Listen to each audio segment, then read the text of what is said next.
کلام مقدس میں آج کی ہمارے لیے روشنی مکاشفہ اس کا 3 باب 7ویں آیت سے 14 آیت تک۔ جو قدوس اور برحق ہے اور داؤد کی کنجی رکھتا ہے، جس کے کھولے ہوئوں کو کوئی بند نہیں کرتا اور بند کیے ہوئے کو کوئی کھولتا نہیں، وہ یہ فرماتا ہے کہ میں تیرے کاموں کو جانتا ہوں۔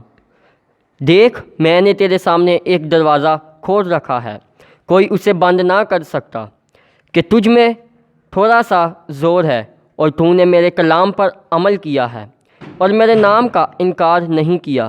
دیکھ، میں نے شیطان کے ان جماعت والوں کو تیرے قابو میں کر دوں گا جو اپنے آپ کو یہودی کہتے ہیں اور میں نہیں بلکہ جھوٹ بولتے ہیں۔ دیکھ، میں ایسا کروں گا کہ وہ آ کر تیرے پاؤں میں سجدہ کریں گے اور جانیں گے کہ مجھے تجھ سے محبت ہے، چونکہ تو نے میرے صبر کے کلام پر عمل کیا ہے۔ اس لیے میں بھی آزمائش کے اس وقت تیری حفاظت کروں گا جو زمین کے رہنے والوں کے آزمانے کے لیے تمام دنیا پر آنے والا ہے۔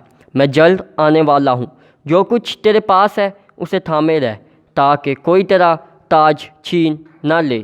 جو غالب آئے میں اسے اپنے خدا کے مقدس ایک ستون بناؤں گا، وہ پھر کبھی باہر نہ نکلے گا، اور میں اپنے خدا کا نام اور اپنے خدا کے شہر یعنی اس نئے یروشلم کا نام جو میرے خدا کے پاس سے آسمان سے اترنے والا ہے، اور اپنا نیا نام اس پر لکھوں گا۔